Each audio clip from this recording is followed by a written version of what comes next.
Prajapati curses Chitraketu, text 22. And distress are relative. Since the Lord is always happy, for him there is no question of distress. Nejvyšší pán, osobnost božství, je rovnocenně nakloněn všem živým bytostem. Nikdo mu proto není velice drahý a nikdo pro něho není velký nepřítel.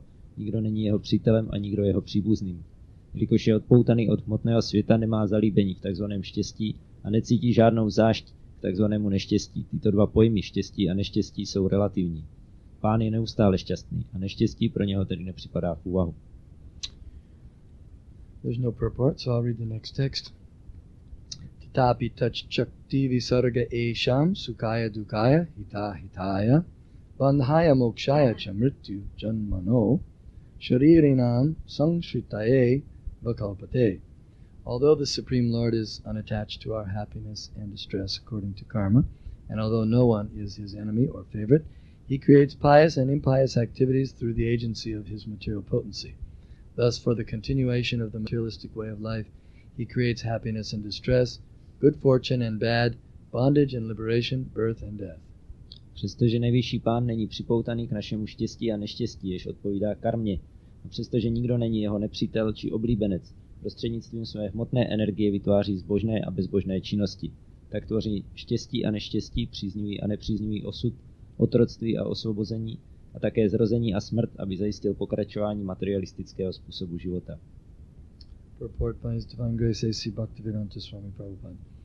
Although the Supreme Personality of Godhead is the ultimate doer of everything, in his original transcendental existence, he is not responsible for the happiness and distress or bondage and liberation of the conditioned souls.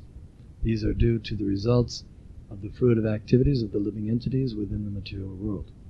By the order of a judge, one person is released from jail and another is imprisoned, but the judge is not responsible, for the distress and happiness of these different people is due to their own activities. Although the government is ultimately the supreme authority, the justice is administered by the departments of the government, and the government is not responsible for the individual judgments, for the government is equal to all the citizens. Similarly, the Supreme Lord is neutral to everyone, but for the maintenance of law and order, his supreme government has various departments which control the activities of the living entities. Another example given in this regard is that lilies open or close because of the sunshine, and thus the bumblebees enjoy or suffer, but the sunshine and the sun globe are not responsible for the happiness and distress of the bumblebees. Význam, i když je nejvyšší pán konečným konatelem všeho ve své původní transcendentální existenci, není zodpovědný za štěstí a neštěstí či otroctví a osvobození podmíněných duší. To jsou výsledky plodonosných činností živých bytostí v tomto hmotném světě. Jeden člověk je na nařízení soudce propuštěn z vězení a druhý uvězněn, ale soudce za to nenese zodpovědnost, neboť neštěstí a štěstí těchto lidí je výsledkem jejich vlastních činností. I když je vláda z konečného hlediska svrchovanou autoritou, výkon spravedlnosti je v pravomoci jejich příslušných institucí a vláda samotná nezodpovídá za jednotlivé rozsudky, staví se tedy ke všem občanům stejně. Také nejvyšší pán je neutrální, ale pro udržování zákona a řádu má jeho svrchovaná vláda různá oddělení, která dohlížejí na činnosti živých bytostí. Dalším příkladem uváděným v této souvislosti je, že lilie se otevírají či zavírají vlivem slunečního svitu, a čmeláci si proto užívají nebo trpí, ale sluneční svit a planeta slunce nenesou za štěstí a neštěstí čmeláků žádnou zodpovědnost. Natasya kaschit daita patipo nagyati bandhur niparo nacha svaha samasya sarvatra niranjanasya sukhe narayan koto eva rosha. This is an important point to understand how the Lord has arranged things. To je důležitý bod, abychom pochopili, jak pán všechno zařizuje. He is ultimately the supreme controller over everything. Že z konečného hlediska je svrchovaným vládcem všeho. But he doesn't like to dictate every single thing. Ale nechce každou jednotlivou maličkost diktovat. Some dictators in the past we've seen here in Europe, they wanted to dictate every single thing. Jako různí diktátoři v minulosti jsme viděli tady v Evropě, jak chtěli diktovat každou maličkost. Ultimately they were defeated. Nakonec byli poraženi. Krishna is more intelligent, so he controls everything, but he gives independence to all the innumerable living entities. Takže Krishna je inteligentnější, on všechno ovládá, ale dává nezávislost nespočetně mnoha živým bytostem. Someone might say, well, how can he do that? Někdo může říct, jak to může dělat. But he has inconceivable potencies. Ale on má nepochopitelné síly. So by his inconceivable potencies, he can arrange that. Takže prostřednictvím svých nepochopitelných sil to může zařídit. We even have some example of that ourselves. Man and woman unite in marriage and produce children. Máme takové příklady mezi námi, když muž a žena se spojí ve svatbě, v manželství, tak potom mají děti. So the body of the child is coming from the father and the mother. Tělo toho dítěte pochází z matky a otce. And when the child comes out, the father and mother, they control the child. A potom, když se to dítě narodí, tak ho rodiče ovládají. But they don't control everything. Ale neovládají všechno. Because then there would be no pleasure in the relationship. Pak by nebylo žádné potěšení ve vzájemném vztahu. They like to see that the child exhibits his own personality. Rádi vidí, když dítě projevuje svou vlastní osobnost. In fact, they derive great pleasure from that. Mají z toho vlastně velké potěšení. The child tries to walk, and the child wants to eat something, and the child, they just become absorbed in that. Že to dítě se snaží chodit nebo chce něco jíst a oni jsou do toho pohroužení a mají z toho radost. And sometimes they tell the child, okay, come here. Někdy mu řeknou, pojď sem. Like I saw at the airport. So some mother was saying, come here, come here. Jsem viděl na letišti, nějaká matka volala na The dítě, child pojď sem. turned around and walked just the opposite direction. To dítě se otočilo a šlo právě na druhou stranu. But the mother, she liked that. Ale té matce se to líbilo. That was very enjoyable for her. Že to pro ní byl požitek. So she had to run after the child and bring it back. Musela za ním utíkat a přitáhnout ho zpátky. So, where does this tendency to like to give independence to our subordinates come from? Tak odkud pochází taková tendence dávat nezávislost těm, kdo jsou na nezávislí? We also have that tendency. My taky tuhle tendenci máme. It comes from Krishna. A to pochází z Krišny. Because Nityo Nityanam Chaitanas Chaitananam Eko Bahanam Yovidadati Kama. Although he is the maintainer of all the living entities, still he likes them to have their own independence. Když on je udržovatelem všech nespočetných živých bytostí, tak přesto jim rád dává nezávislost. And as a good parent or a good guardian, he gives them very good advice and good training what they should do. A jako dobrý rodič nebo opatrovatel jim taky dává dobré rady a trénink, co by měli dělat, aby to bylo dobré. But sometimes, just like that little child, they turn around and walk just the other direction. Stejně jako někdy se to malé dítě obrátí a jde přesně na druhou stranu. Krishna says, you'll be happy if you serve me eternally. Krishna říká, budeš šťastný, když mi budeš věčně sloužit. Say, no, I'm not going to serve you. Oni řeknou, ne, já ti nebudu sloužit. I'm going to serve myself. Budu sloužit sám sobě. And like a spoiled child, they run off to try to enjoy themselves. A jako zkažené dítě utečou a chtějí si sami užívat. So how is he responsible? He's not responsible for that. Takže za to není zodpovědný. Of course, indirectly, you could say he's responsible. Nepřímo můžete říct, že je zodpovědný. But he's not culpable. To be Yeah, he's not punishable. ale není jako nepodléhá za to trestu nějakému. Just like it happens sometimes that a very respectable gentleman, he tried to raise his son the best way possible, and still the son goes out and commits a murder. Jako někdy nějaký ctihodný gentleman se snaží co nejlíp vychovat svého syna, ale on potom jde a někoho zavraždí. But that doesn't mean the father is hanged. To neznamená, že toho otce oběsí. They may hang the son, Možná, but not the father. možná oběsí toho syna, ale ne otce. Because he tried his best, but the son, he has his own independent will. Protože on dělal, co mohl, ale syn má svou nezávislou vůli. So we can never blame God for any of the troubles that we get into in the material world. Takže nikdy nemůžeme vinit Boha za všechny problémy, do kterých se dostáváme v hmotném světě. There's some philosophers that they blame God. Určití filozofové za to viní Boha. Why does he put us in such a miserable condition? Proč nás dal do takového strastiplného postavení? Or why did he allow the Holocaust? Proč dovolil holokaust? So God's to blame? Je to vina Boha? No, he's not to blame, because every single person is responsible for his own activities. Za to nemůžeme vinit Boha, protože každý je zodpovědný za svoje činnosti. And if we get some suffering, that means we've performed some impious activities in the past. Pokud zažíváme nějaké utrpení, znamená to, že jsme dělali bezbožné činnosti v minulosti.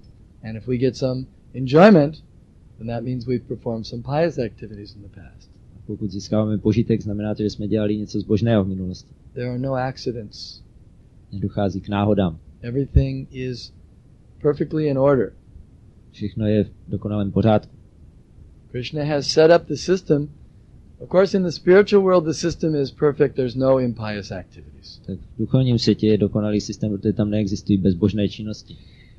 Everyone in the spiritual world is happily engaged in blissful, loving service to Krishna. V duchovním světě každý šťastně slouží nebo je zaměstnaný v blažené službě Krishnovi. There's no pious, there's no impious, there's no birth, there's no death there. Není tam nic božného, bezbožného, žádné zrození ani smrt. But because some living entities want to be separate from Krishna, then he arranges the material world for them to have their place. Protože některé živé bytosti chtějí být odloučené od Krishny, tak pro ně zařizuje hmotný svět, aby měli svoje místo. But you can't expect the material world to be as good as the spiritual world. A nemůžete čekat, že hmotný svět bude stejně dobrý jako duchovní.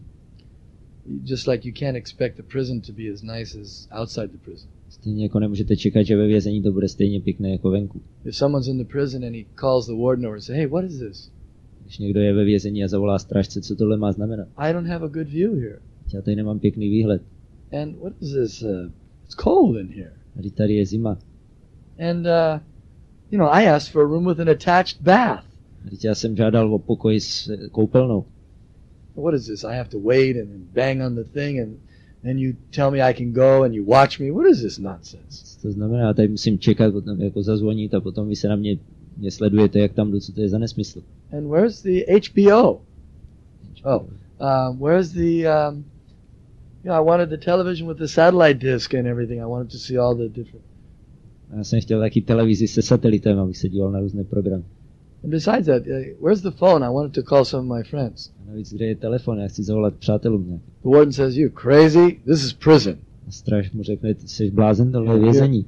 You're not getting any of those things here. Tady z toho nic nedostaneš. I just sit down and be quiet. You're here for 20 years like this." Sedni si a buď ticho, budeš tady takhle 20 let. He said, "Why?" Řeknete, proč? Because you committed a crime. Protože jsi udělal zločin. Now you have to pay. Tak za to musíš platit. There's nothing he can do. He has to accept it.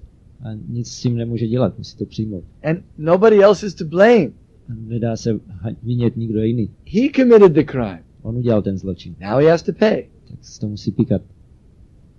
So similarly, we have caused our own suffering.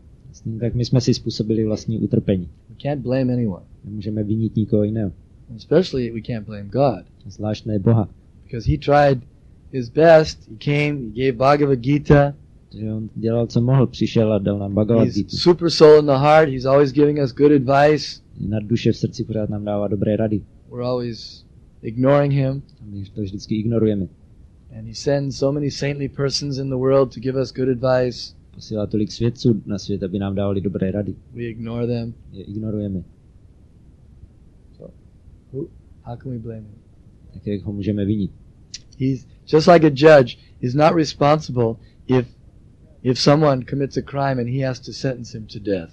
Jako soudce není zodpovědný za to, když někdo udělá nějaký zločin a on ho za to musí odsoudit k smrti. The justice is a very kind person. He doesn't have anything against one man or another man. Ten soudce může být velice laskavá osoba, nemá nic proti jednomu nebo druhému. He's not partial. Není jako strany. Krishna says, "Samoham sarvabhuteshu name dveshosti napriya evajanti tumam bhaktya mayite teshu chapya." I am not envious of anyone. I'm not partial to anyone. I'm equal to all. But whoever renders service unto me in devotion is a friend, is in me, and I am also a friend to him. Krishna říká, vůči nikomu necítím zášť a nikomu nenadržuji, jsem nestranný vůči všem, ale každý, kdo mě slouží, tak je můj přítel a je ve mně a já jsem taky v něm. That's the arrangement. If you want to have the facility of transcendental pleasure eternally, then you have to become friends with Krishna. Takhle to je zařízené. Pokud chcete mít věčnou blaženost, transcendentální potěšení, tak se musíte spřátelit s Krišnou. What is it? It's not what you know, but who you know.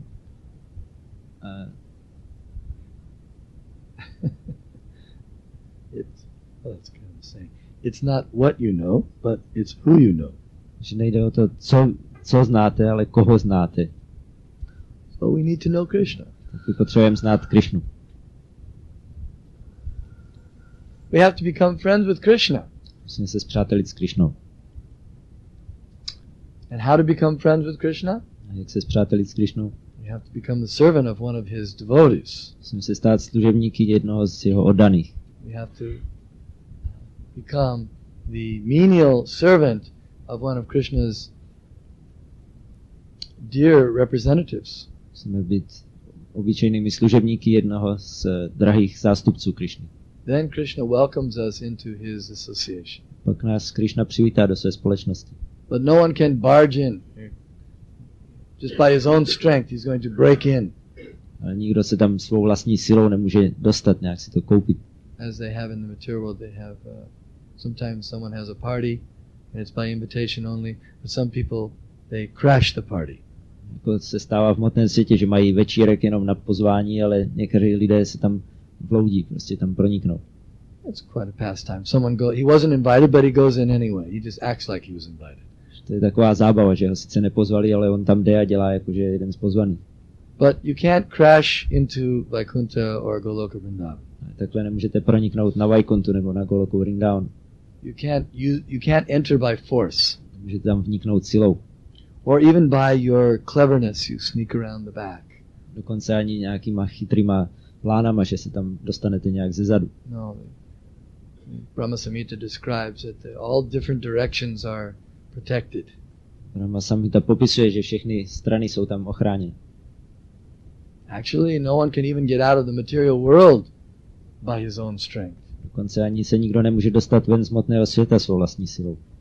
Because even the impersonalists who do manage to get out of the material world, they also have to gain the favor of the Supreme Lord. Takže dokonce i impersonalisté, kterým se podaří dostat ven z hmotného světa, tak musí získat přízeň nejvyššího pána.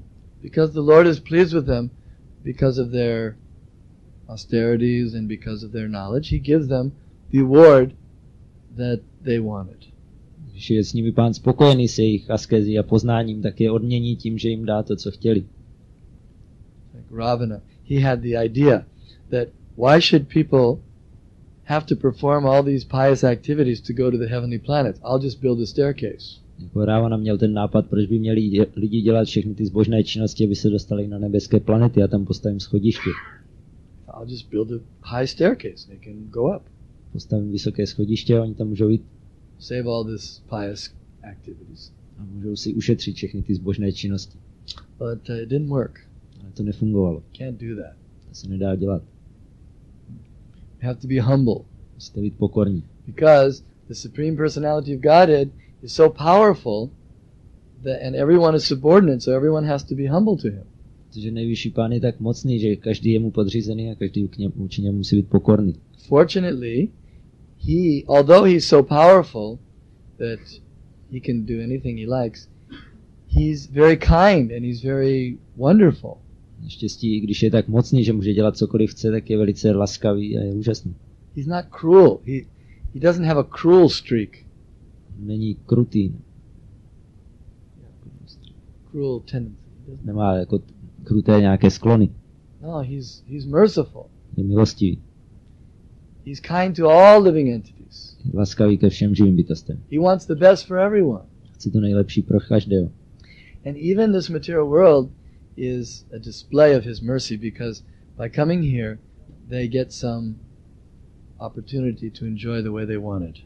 Dokonce i tenhle hmotný svět je projev jeho laskavosti, protože ti, kdo sem přijdou, tak dostávají příležitost užívat si to, čeho chtěli.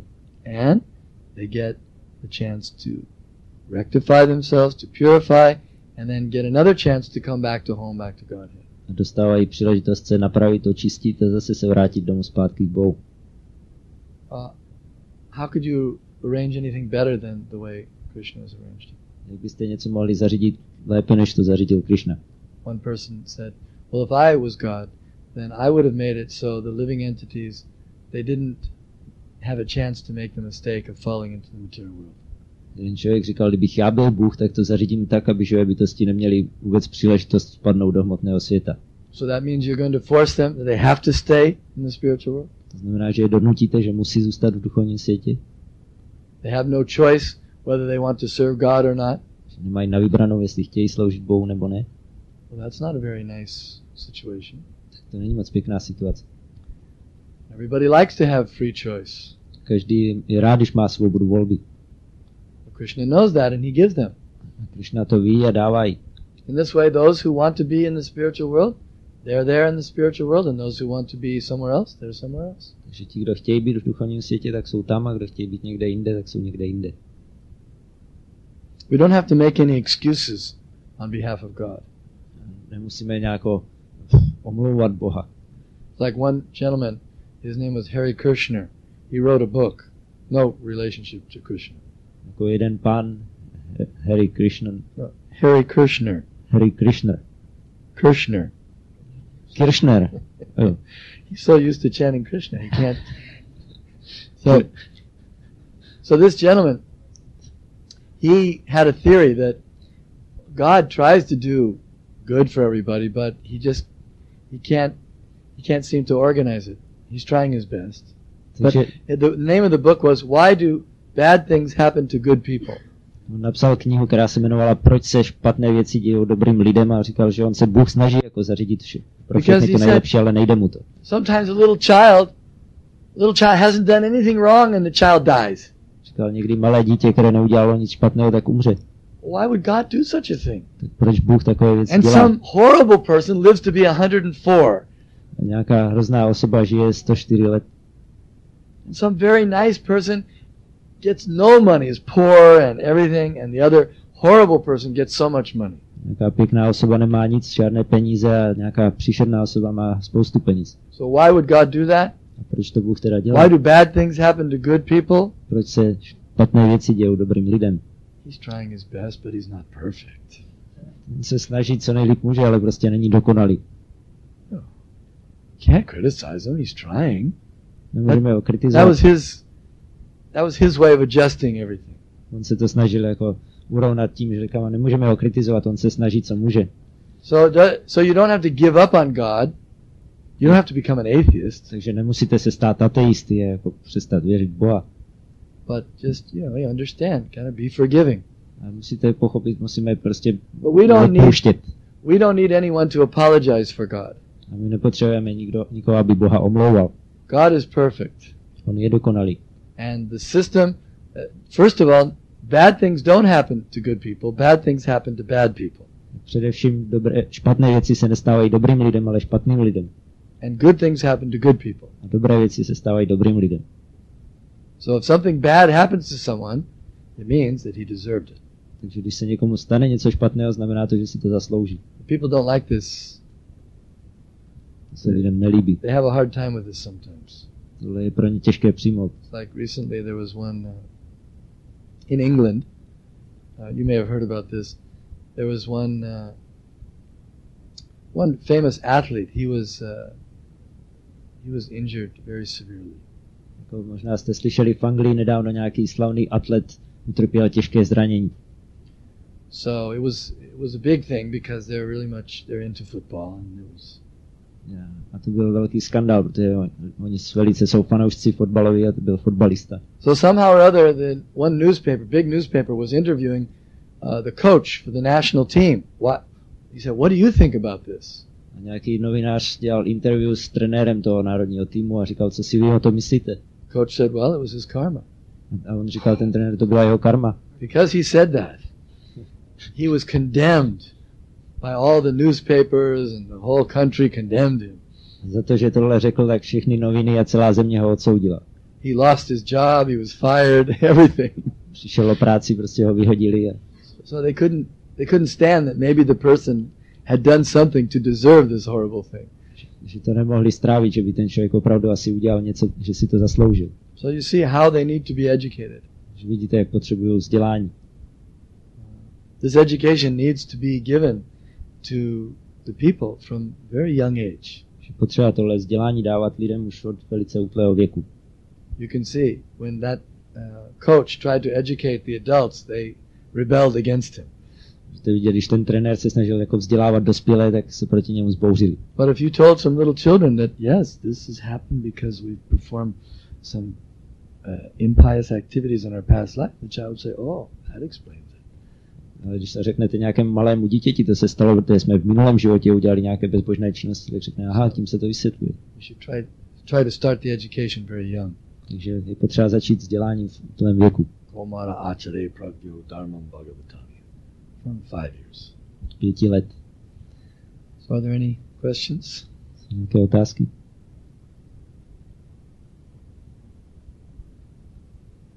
Někdo může říkat, jestli je Bůh tak laskavý, že nám dal tady hmotný svět, že aby jsme měli svou nezávislost, tak to mohl udělat tak, aby jsme tady netrpěli, aby jsme tady byli taky šťastní stejně jako v duchovním světě. Actually, the living entities who come here, they are so stubborn and so foolish that they like it even with all its suffering. Ono ve skutečnosti živé bytosti, které sem přicházejí, jsou tak tvrdohlavé a tak hloupé, že se jim tady líbí přesto všechno utrpení. Maybe you've had the experience, I've had it many times. You explain to people how nice it is in the spiritual world, there's no death, there's no suffering. Možná taky máte tu zkušenost, mně se stalo, když jsem mluvil s několika lidma, že řeknete, v duchovním světě není utrpení, není tam zrození, smrt. They say no, the suffering and all these things, this is what gives us pleasure here. A oni řeknou, ne, tohle všechno utrpení, tady to nám vlastně přináší potěšení. Otherwise it would become boring and monotonous. Jak by to byla nuda. Prostě. If it was all pleasure. Pořád jenom samá radost. So they want to stay here where they have these things. Takže oni tady chtějí zůstat, kde mají všechny tyhle věci. It's insanity, but that's what they like. To sice šílenství, ale jim se to takhle líbí. You explain to them, you're going to have to take birth over and over again in different species. Vysvětlujete, nebudete se muset znova a znova rodit v různých druzích. Oni řeknou, no, we'll see. Uvidíme, no. They're not sure they believe that. Nejsou si jistí, jestli tomu věří. They say, I'm living now and I don't know anything about worms, lives and things. I'm living now and I'm having a good time. That's all I know. Řeknou, no já žiju teďka o nějakém životě červů nebo čeho, to nic nevím a prostě teď se dobře bavím a to je všechno, to mě stačí. I have a nice car, I have nice everything. I'm rich, what do I need? Your philosophy for? Mám pěkný auto a mám všechno, tak nepotřebuji vaši filozofii.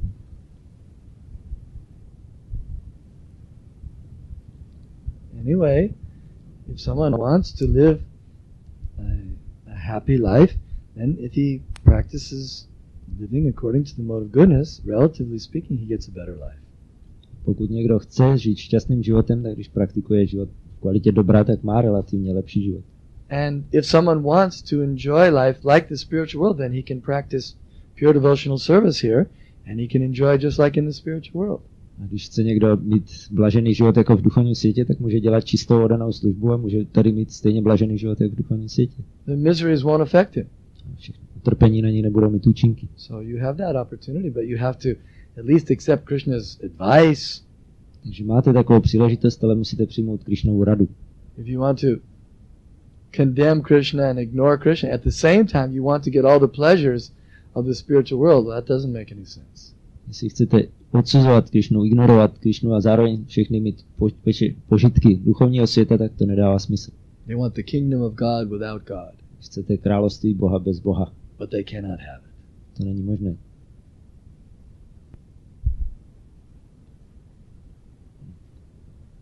I don't have much experience in preaching, and recently I met one lady and I spoke with her about reincarnation, meditation. She was interested in these things, but she said 1 week ago my father died and I don't believe in God. So in such a case, is there any use of explaining that, some theory? And yeah, she said he was a good man, my father, and I don't believe in God, therefore. So how to speak to them? Well, you have to give them education. Musíš jim dávat vzdělání. There's no belief, that's the point. You don't believe in God, but do you have any, what's your evidence that there's no God? Vy třeba nevěříte v Boha, ale jaký máte důkaz, že Bůh neexistuje? If they understand the law of karma and that the soul lives eternally, then it's a little easier to understand that it's not such a bad thing, death. Pokud chápou zákon karmy a že duše žije věčně, tak můžou chápat, že to není zase tak špatná věc, smrt. It's not that her father is dead and he doesn't exist anymore. Neznamená, když ten otec zemřel, že už neexistuje. You can explain that your father still exists, but he's taken on another body now. Můžete vysvětlit, váš otec pořád existuje, jenom přijal jiné tělo. So when they understand it, then it's not so bad. Takže když tohle pochopí, tak můžou říct, aha, tak to není tak špatné. It's bad if your father is annihilated and doesn't exist anymore, and now he doesn't have a chance to enjoy anything. Bylo by špatné, pokud by ten otec byl zničen a už neexistoval a nemohl už si nějak užívat. Yeah, it's bad, for example, if your father died and let's say he didn't, become a perfectly surrendered soul to the Savior, and he's going to burn in hell forever. Well, that's bad. Bylo by špatné taky třeba, kdyby jako váš otec zemřel a nestal se odevzdanou duší spasiteli a teď musel věčně trpět v pekle, to by taky bylo špatné. But the fact that the soul goes on and lives eternally, then there's nothing to worry about. Your father's still living. Fakt je takový, že duše žije věčně, takže váš otec je pořád naživu. If your father went to another country, then you wouldn't be lamenting, you wouldn't be crying. Kdyby odjel do jiné země, tak byste nenaříkala. Right? If you knew your father was, somewhere in America and he was having a good time, then you wouldn't be disturbed. Kdybyste věděla, že je otec v Americe a dobře se tam baví, tak by vás to nerozrušovalo. So your father somewhere else, he's having a good time somewhere. Takže váš otec je někde jinde a prostě se dobře baví někde jinde. So nothing to worry about. Takže si nemusíte dělat starosti. So we have to explain the science. Musíme vysvětlovat tuhle vědu. Those who are fortunate and intelligent, they can accept it. Ti, kdo jsou šťastní a a inteligentní, tak to přijmou. And if they cannot accept it, then give them some prasadam. Jestli to nejsou schopni přijmout, tak jim dejte prasadam. And be friendly with them, try to give them, maybe get them to chant sometimes. Chovejte se k ním přátelsky a snažte se někdy dát nějakou další příležitost.